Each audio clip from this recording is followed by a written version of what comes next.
안녕하십니까, 안녕찬입니다. 이번 영상은 임대차에 관한 문제죠.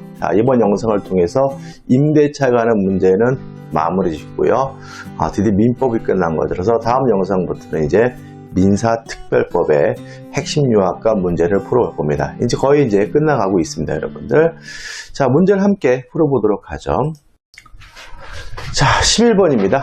임차인이 임차한 건물에 지출한 수리비를 임대인이 지급하지 않는 경우 임차인이 갖는 권리, 이게 뭐죠? 유치권이죠. 수리비면 우리가 뭐라 그러죠? 필요비라고 하고, 필요비는 목적물에 관하여 생긴 채권이니까 뭘 행사할 수 있죠? 유치권을 행사할 수가 있죠. 에 대한 설명으로 옳지 않은 것, 틀린 것을 찾네요. 1번, 임차인은 건물을 반환하지 않고 계속 점유할 수 있다. 왜요? 임차인에게 유치권이 인정이 되니까요. 2번, 임차인은 건물을 반환하지 않고 점유해도 임료를 지불할 필요는 없다. X죠. 자, 일단 임차인이 원래의 목적대로 사용 수익하는 것은 보존에 필요한 사용이니까 가능합니다. 다만 사용이익은 부당이득으로 반환해야 된다. 다시 말하면 차임, 임료는 계속해서 지불해야 되기 때문에 옳지 않은 것은 2번이고 2번이 답인 거죠. 3번, 임대인은 다른 상당한 담보를 제공하여 건물의 반환을 청구할 수 있다. 다시 말하면 상당한 다른 담보를 제공하고 유치권에 대한 소멸을 청구하는 것이 가능하고요. 4번, 임차인은 수리비 일부만을 변제받은 경우에도 건물의 반환을 거부할 수 있다. 이거 우리가 담보물권의 불가분성이라고 하죠. 담보물권자는 유치권자든 저당권자든 일부가 변제됐더라도 여전히 목적물 전부에 대해서 그 권리를 행사할 수가 있는 거죠. 5번, 임차인은 수리비를 지급받기 위하여 건물에 대해 경매를 청구할 수 있다. 맞죠? 유치권자에게도 경매권이 인정이 됩니다. 다만 주의하실 것은 경매되더라도 무엇은 인정되지 않죠? 우선 변제권 인정되지 않는다는 거 항상 주의하셔야 되겠죠. 12번입니다. 토지 임차인의 지상물 매수 청구권에 관한 설명을 옳지 않은 것, 틀린 것을 찾으라고 합니다. 자, 토지 임차인이 지상물 매수를 청구하려면 원인이 사유가 있어야 돼요. 첫째, 존속기간의 만료로 소멸하고요. 갱신 청구했다가 거부당하고요. 두 번째, 건물 소유를 목적으로 한 기간의 약정은 있는 토지 임대차 계약이 임대인의 해지 통고로 종료한 경우에도 지상물 매수를 청구할 수 있고요. 이때는 갱신을 청구하지 않고 바로 지상물 매수를 청구할 수 있기 때문에 5번은 맞는 지문인 거죠. 다시 말하면 둘 중에 한 가지 사유가 필요한 거죠. 따라서 채무 불이행을 이유로 계약이 해지된 경우에는 지상물 매수를 청구할 수가 없기 때문에 1번, 토지 임차인은 자신의 채무 불이행으로 인한 계약이 해지된 경우 지상물 매수 청구권을 행사할 수 있다는 질문은 X가 되고요. 답은 1번이 되는 거죠. 2번, 물론 이 권리는 지상물 매수 청구권은 재판상으로뿐만 아니라 재판 외에도 당연히 행사할 수가 있고요. 3번, 이 지상물 매수 청구권이 형성권입니다. 따라서 승낙을 받지 않고 일방적으로 행사하는 것이니까 행사 즉시 그 지상물에 대해서 쌍방 간의 매매 계약이 성립되게 되거든요. 따라서 3번, 토지 임차인이 지상물 매수 청구권을 행사하면 임대인의 승낙 여부와 관계없이 매매 계약이 성립한 경우와 같은 효력이 생긴다. 맞는 지문이 되겠죠. 4번, 대항력 있는 토지 임차권입니다. 그러면 대항력이 있다면 새로운 소유자에게 자신의 임차권을 가지고 대항할 수 있고요. 또 새로운 소유자에게 지상물 매수를 청구할 수가 있겠죠. 따라서 4번, 대항력 있는 토지 임차권의 경우 임차권 소멸은 그 토지가 제3자에게 양도되더라도 토지 임차인은 신소유자에 대하여 지상물 매수 청구권을 행사할 수 있다. 맞는 지문이고, 새로운 소유자 양수인에게 지상물 매수를 청구할 수 있는 이유는 이 사람에게 뭐가 있기 때문이죠? 대항력이 있기 때문이라는 거 주의하시기 바랍니다. 이 문제의 답은 1번이네요. 13번입니다. 보증금에 대한 내용 중 옳지 않은 것은이죠. 일단 1번은 보증금의 개념이고 효과죠. 1번, 보증금은 차임의 불지급, 임차물의 멸실 훼손 등 임대차 관계에서 발생하는 임차인의 모든 채무를 담보하는 것이므로 임차인은 보증금의 존재를 이유로 연체차임의 지급을 거절할 수 있다. X입니다. 이게 어떻게 보면 보증금에서 가장 중요하죠. 다시 말하면 모든 채무를 담보하는 기능을 수행하게 되는데 연체차임을 보증금에서 공제할지 안 할지 깔지 말지는 누구 마음이냐면 임대인 마음이라는 거죠. 따라서 임차인은 연체차임 지급을 거절할 수도 없고요. 또 임차인은 연체차임을 보증금에서 공제해달라고 청구할 수 없음을 주의하시기 바랍니다. 2번 보증금 교부계약은 요물계약이며 임대차의 종된 계약이다. 맞는 지문이고 요물계약의 종류 다시 한번 설명드릴까요? 계약금 계약, 보증금 계약, 대물변제, 현상광고는 요물계약입니다. 3번 임대인의 지위가 이전될 때는 구 임대인의 보증금 반환 채무 이전도 소반난다. 다시 말하면 임대인의 지위가 이전됐기 때문에 그렇고요. 4번 보증금 반환 청구권이 생기는 시기는 임대차 종료시라고 보는 것이 타당할 것이고요. 5번 보증금으로서 충당될 채무가 보증금의 액보다 많은 때에는 법정 충당 규정이 한다. 맞는 질문이고요. 시험 범위는 아니니까 간단하게 말씀드리면, 그러니까 다시 말하면은 줄 돈이 채무보다 적어요. 그러니까 제가 채무가 1억이 있는데 8천만 원이 있단 말이죠. 8천만 원 줬어요. 그러면 무엇부터 가냐면 이자부터 갑니다. 이자부터 충당하고 남는 돈이 있으면 원금으로 충당하거든요. 이걸 우리가 법정 충당이라고 해요. 따라서 보증금의 액보다 충당될 채무가 많으면 먼저 지연이자 같은 이자를 까고 그리고 원금을 까기 때문에 5번도 맞는 질문이죠. 가장 중요한 것은 뭐죠? 1번이고 1번을 꼭 기억해 두셔야 됩니다. 자, 이제 심화 사례 문제입니다. 1번 갑은 1998년 3월 15일 을에게 토지를 기간의 약정 없이 임대하였다.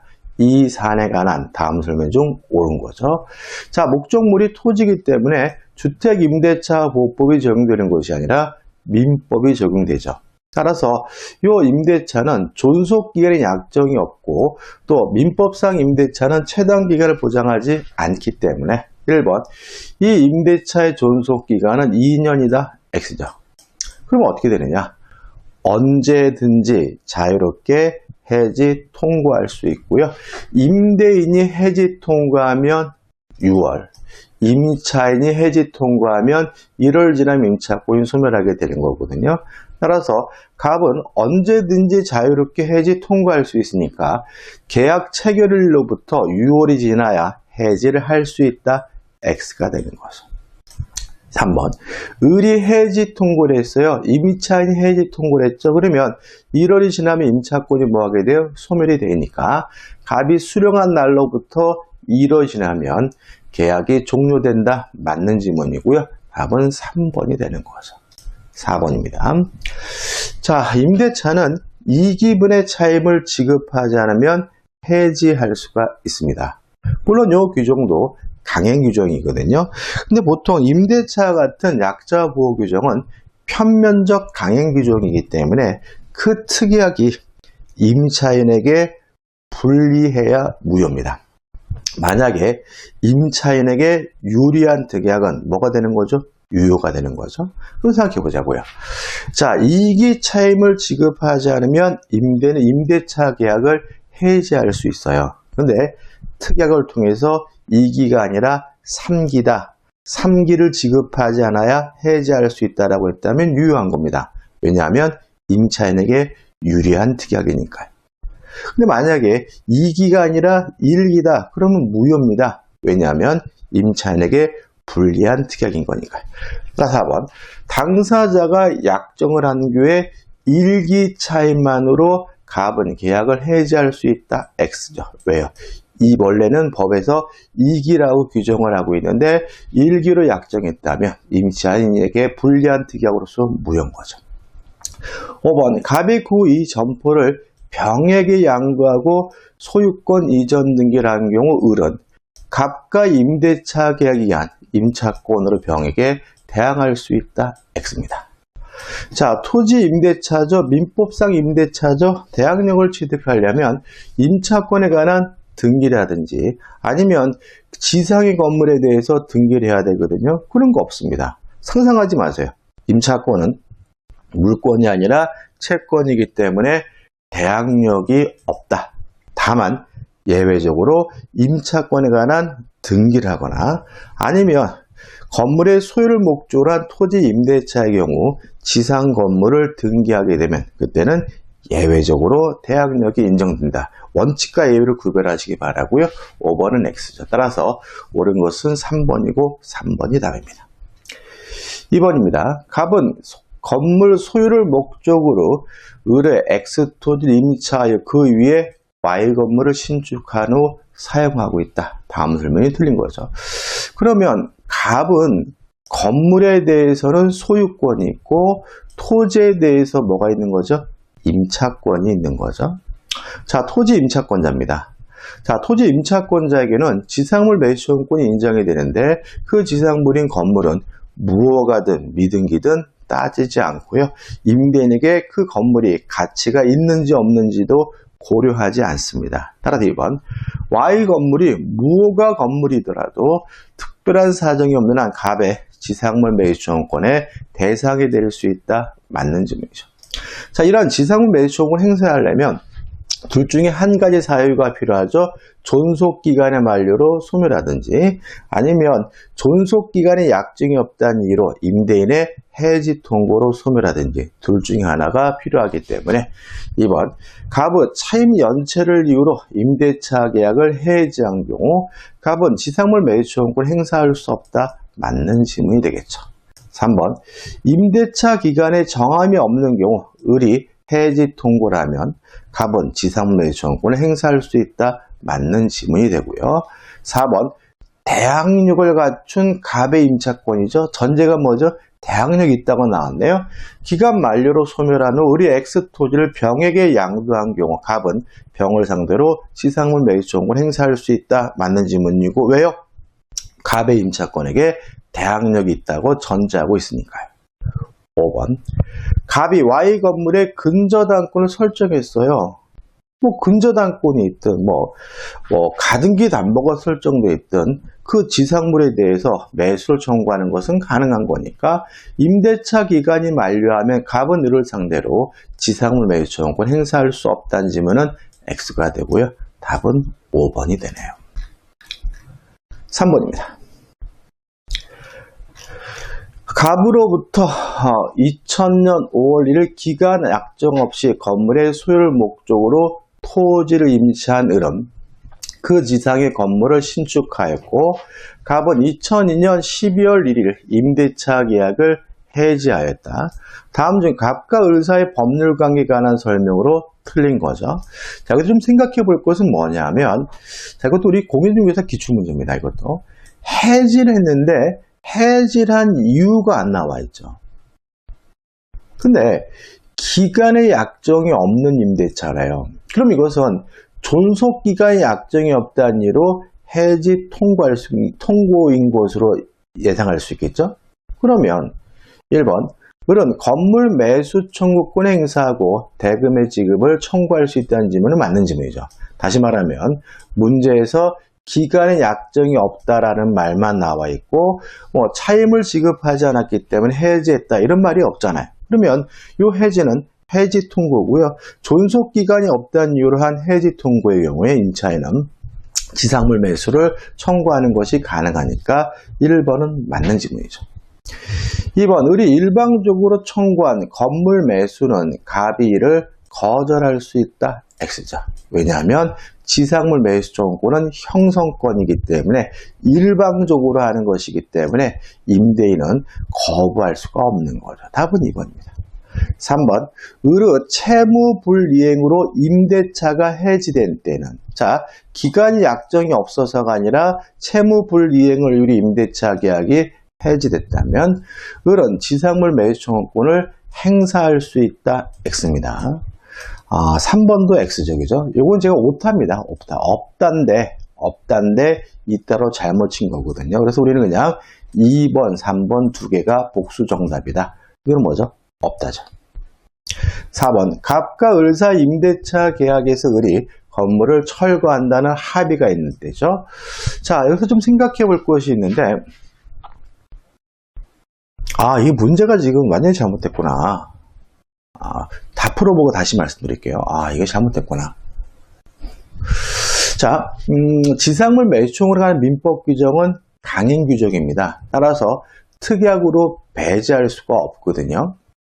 따라서 만약에 임대차 계약을 하면서 건물을 철거하기로 합의했다면 이거 무효입니다.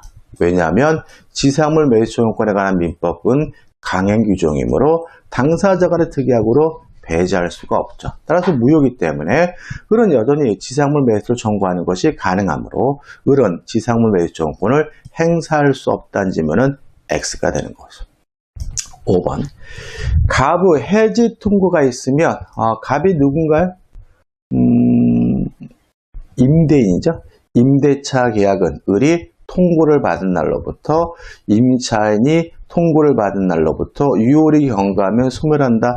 맞는 지문이죠. 다시 말하면 존속기간에 약정이 없다는 이유로 임대인이 해지 통고를 하게 되면 6월이 경과하면 임대차 계약이 소멸하니까요. 그럼 이게 문제가 아주 이상하네요. 그죠? 자, 틀린 것은 어떻게 되는 거죠? 2번, 3번, 4번입니다. 2, 3, 4번. 그래서 옳은 것은 뭐죠? 1번, 5번이죠. 1번, 5번. 그죠? 이거는 틀린 것은 2, 3, 4. 아마 이게 제가 박스 문제를 풀어가지고 이렇게 변형을 하면서 제가 오류를 범한 것 같습니다. 틀린 것은 2번, 3번, 4번이고 옳은 것은 1번, 5번입니다. 자, 다시 한번요. 1번.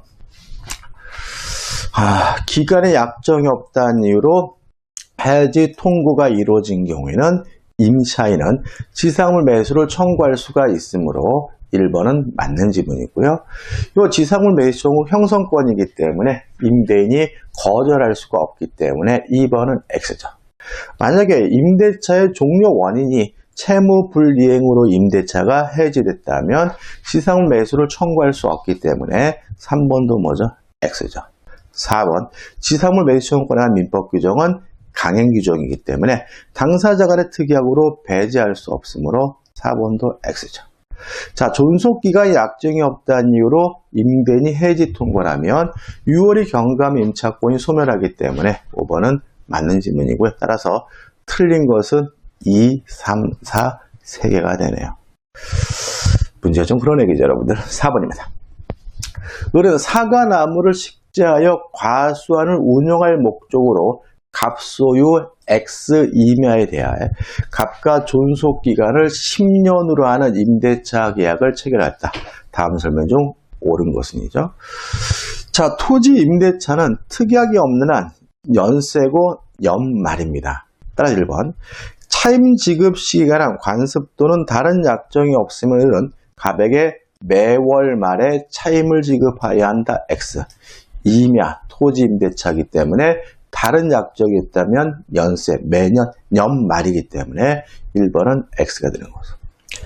2번, 산사태가로 X 임야가 일부 유실되어 복구가 필요한 경우 을은 갑에게 그 복구를 청구할 수 없다. X입니다. 임대인은 적극적으로 사용 수익하게 해줄 법적 의무가 있기 때문에 임차인은 임대인에게 뭐 할 수 있죠? 수리를 청구할 수가 있는 거죠. 2번은 X네. 3번, 갑이 X 임야의 산사태 예방을 위해 필요한 공벽 설치 공사를 하는 경우 을은 과수원 운영을 이유로 이를 거부할 수 없다. 맞는 지문이죠. 자, 이런 임대인의 보존 행위에 대해서 임차인은 뭐 할 수 없습니까? 거부할 수 없고요. 만약에 이러한 보존 행위로 인해서 임차인이 임대차의 목적을 달성하지 못한다면 임차인은 임대차 계약을 해지할 수 있을 뿐이기 때문에 3번이 맞는 지문이고 3번이 답이 되는 거죠. 4번, 을이 X 임야에 대한 유익비를 지출하여 그 가액이 증가된 경우 갑에가 임대차 종료 전에도 그 상한을 청구할 수 있다. X죠. 자, 수리비와 같은 필요비는 지출하자마자 바로 청구하니까 필요비는 임대차 종료 전에도 청구할 수 있는 거죠. 그렇지만 유익비는 임대차 종료 시에 청구할 수 있기 때문에 4번은 X가 되는 거죠. 5번, 임대차가 존속기간 만료로 종료된 경우 을이 식재한 사과나무들이 존재하는 때에도 을은 갑에게 갱신 청구할 수 없다. X입니다. 지상권에 관한 민법 규정이 적용이 되기 때문에요. 존속기간이 만료가 되면 갱신을 청구할 수가 있고, 지상물, 만약에 거부당하게 되면 지상물인 이 사과나무에 대해서 매수를 청구하는 것도 가능하기 때문에 X입니다. 따라서 이 문제의 답은 3번이고 3번이 옳은 것이네. 4번, 5번입니다. 갑은 자기 소유 갑 건물을 B에게 임대하고 B는 A의 승낙을 얻어 갑금을 C에게 전대했죠. 자, 승낙, 임대인의 승낙을 얻어서 전대했다는 걸 기억해 두시고요. 이 사례에 관한 기술로서 옳지 않은 것, 틀린 것을 찾으라고 합니다. 1번, 갑 건물이 C의 기책 사유로 소실되어 C가 A에게 갑 건물을 반환할 수 없게 된 경우에는 이 경우 A는 C에 대하여 손해배상을 청구할 수 있다. 맞는 질문이죠. 물론 C에게 뭐가 있으니까요? 귀책사유, 과실이 있으니까요. 2번, 갑 건물이 C의 귀책사유로 인하여 소실되어 C가 A에게 갑 건물을 반환할 수 없게 되었으나 B에게 C의 선임감독에 대한 과실이 없었다. 이 경우 A는 B에 대하여 채무 불이행에 기한 손해배상을 청구할 수 없다. 맞는 질문이고요. 선임감독에 대한 과실이 없어서 그런 거죠. 3번, 갑 건물이 B의 기책사유로 인하여 소실되고 B가 A에게 갑 건물을 반환할 수 없게 되었다. 이 경우 A는 B에 대하여 채무 불이행에 기한 손해배상을 청구할 수 있다. 당연히 맞는 질문이겠죠. 답은 4번입니다. 갑 건물의 지붕이 강풍으로 붕괴되었다. 이 경우 C는 A에 대하여 갑 건물의 수선을 청구할 수 있다는 질문은 X입니다. 자, 우리가 조심할 것은 뭐냐면 임대인의 승낙을 얻어서 전대가 이루어지게 되면 전차인은 자신의 권리를 B에게만 주장할 수 있는 것이 원칙입니다. 다시 말하면 C에게 이 목적 근무를 사용 수익하게 해줄 의무를 부담하는 사람은 A가 아니라 B인 거죠. 따라서 C는 A가 아니라 B에게 수리해달라고 청구해야 된다는 것이 우리 법의 태도이기 때문에 4번, C는 A에 대하여 갑 건물의 수선을 청구할 수 있다는 질문은 X고요. 답은 4번이 되는 거죠. 5번입니다. A, B 간의 임대차 계약과 B, C 간의 전대차 계약이 동시에 만료되어 C가 A로부터 갑 건물의 반환을 청구받지 않았음에도 불구하고 갑 건물을 A에게 반환했어요. 끝입니다. 다시 어차피 둘 다 동시에 종료됐으니까 최종적으로 갑 건물을 누구한테 갑니까? A에게. 그래서 우리 판례는 전차인이 목조물을 반환해 줄 의무를 임대인에게 이행했다면 전대인 B에 대한 의무를 면하게 된다라고 판시하고 있기 때문에 B에게 갑 건물을 반환할 수 없게 되었다. 이 경우 B는 C에 대하여 채무 불이행으로 인한 손해배상을 청구할 수 없다는 질문은 맞는 질문이 되는 거죠. 답은 4번입니다. 6번입니다. 갑은 자기 소 X 상가 건물을 을에게 보증금 4억 원에 임대하였다. 임대차 기간 중 을은 X 건물의 유지비 200만 원, 개량비 800만 원을 지출하였고 그 갑은 임대인의 지위를 승계시키지 않은 채 X 건물을 병에게 양도하였다. 다음 점 틀린 거죠. 상가라고 나와 있지만 실제로는 상가 건물 임대차 보부 문제는 아닙니다. 1번. 을은 갑에게 임대차 기간 중에도 유지비 200만 원의 상한을 청구할 수 있다. 맞는 질문이죠. 왜냐하면 필요비는 지출 시 바로바로 청구하니까요. 2번. X 건물의 반환을 청구하는 병에 대하여 을은 점유자 비용 상한 청구권에 의하여 비용 상한을 청구할 수 있다. X가 됩니다. 답은 2번입니다. 자, 이게 어떤 의미냐면 이런 거예요, 여러분들. 자, 점유자와 회복자에 관한 민법 규정은 아무런 권한 없이 남의 물건을 점유하다가 돌려준 사람에게만 적용됩니다. 따라서 임차인이 점유하다가 돌려주게 되는 경우에는 임대차의 규정에 따라서 비용 상한을 청구할 수 있는지 없는지 여부가 결정되는 거고요. 점유자의 비용 상한 청구권이 적용되지는 않습니다. 특히 만약에 이건 명확하지 않지만 이 을에게 대항력이 없는 임차권으로 판단된다면 병에게는 비용 상한을 뭐 할 수 없어요? 청구할 수도 없고요. 점유권을 이유로 비용 상한도 청구할 수가 없는 겁니다. 왜냐하면 점유자와 회복자에 관한 민법 규정은 아무런 권한 없이 남의 물건을 점유하다가 돌려준 사람에게만 적용되는 것임을 잊지 마시기 바라고요. 따라 답은 2번이네요. 3번 X 건물의 구성 부분 일부가 파손되었지만 처럼 용이하게 수선될 수 있어 사용 수익을 방해하지 않을 정도의 경우 갑은 을에 대하여 수선 의무를 부담하지 않음이 원칙이다. 맞는 질문이죠. 우리 판례는 원칙적으로 임대는 임차인에게 수선해줄 의무를 부담합니다. 그런데 지문에 나와 있는 것처럼 저렴, 용이하게 수선할 수 있는 경우에는 임차인이 알아서 사용 수익해야 된다는 것이 우리 판례 입장인 거죠. 4번 임대차 기간 중 을이 갑에 대하여 계량비 800만 원의 상한을 청구할 수 없다. 맞는 질문이죠. 왜냐하면 계량비 800만 원은 유익비고 유익비는 임대차 종료 시에 청구하는 것이니까. 5번 을은 임차인의 비용 상한 청구권에 기하여, 다시 말하면 점유자의 비용 상한 청구권이 아니라 임차인의 비용 상한 청구권에 기하여 임대차 종료 시에 그 가액의 증가가 현존한 때에 갑에게 유익비 상한을 청구할 수 있다. 맞는 질문이고 항상 조심하시기 바랍니다. 답은 2번입니다. 7번입니다. 마지막 문제네, 그죠? 갑은 자기 소유 신축 건물을 을에게 보증금 5천만 원, 월세 300만 원에 임대하였고 을은 갑의 승인하에 건물의 개축 등을 할 수 있으나 임대기간 종료 시에 원상회복하여 명도하며 부속물 매수 청구를 하지 않는다고 특약하였다. 자, 이 특약이 무효일까요? 유효일까요? 무효죠. 왜냐하면 부속물 매수 청구에 관한 민법 규정은 강행 규정이기 때문에 당사자는 특약으로 배제할 수가 없습니다. 따라서 요건을 갖췄다면 이러한 특약에도 불구하고 임차인은 을은 임대인에게 부속물 매수를 청구하는 것이 가능한 거죠. 그런 갑의 동의를 얻어 주방시설인데 건물의 구성 부분이 아니라 독립성이 인정되네요. 그러면 부속시킨 물건이 부합되지 않았고 임대인으로부터 동의를 얻었다면 임차인 임대인에게 부속물 매수를 청구할 수 있고요. 이러한 부속 매수 청구란 민법 규정은 강행 규정이기 때문에 특약으로 뭐 할 수 없어요? 배제할 수 없으므로 이러한 특약에도 불구하고 여전히 을은 갑에게 부속물 매수를 청구할 수 있음을 알 수가 있는 거죠.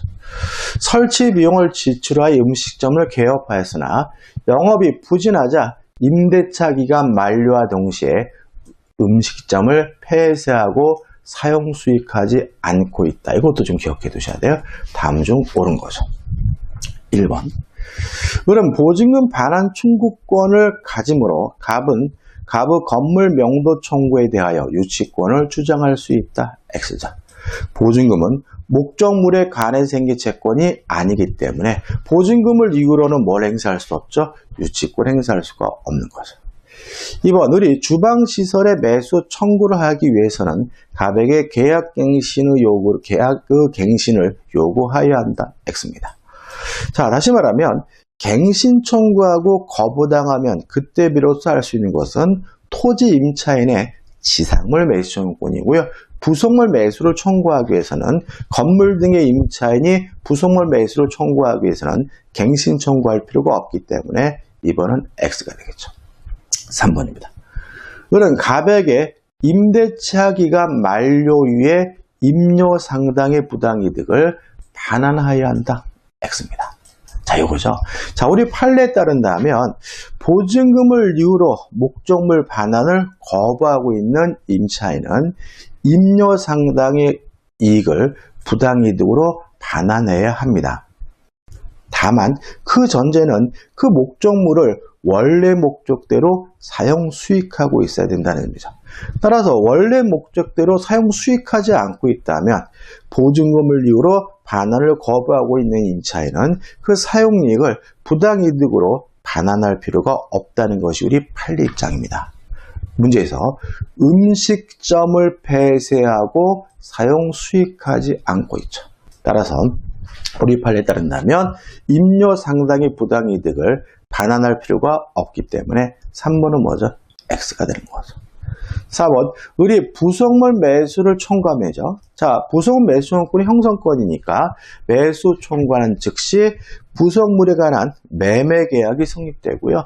물론 매매 계약은 쌍무 계약이고 쌍방의 의무는 동시 이행 관계겠죠. 따라서 원칙적으로 부속물 매수 대금 지급 의무와 부속물 인도 의무는 동시 이행 관계에 있다. 맞는 지문이 되고요. 답은 4번이 됩니다. 5번.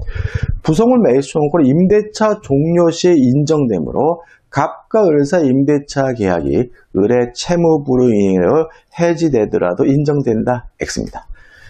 채무 불이행을 이유로 해지된 경우에는 부속물 매수를 청구할 수 없고요. 물론 지상물 매수 청구할 수가 없네요. 자, 여기까지입니다. 여기까지 해가지고 우리가 민법에 관한 문제는 다 풀어봤고요. 네, 다음 영상부터 민사특별법에 관한 핵심 요약 정리 문제를 풀어보도록 하겠습니다. 수고 많으셨고요. 여러분들 고맙습니다.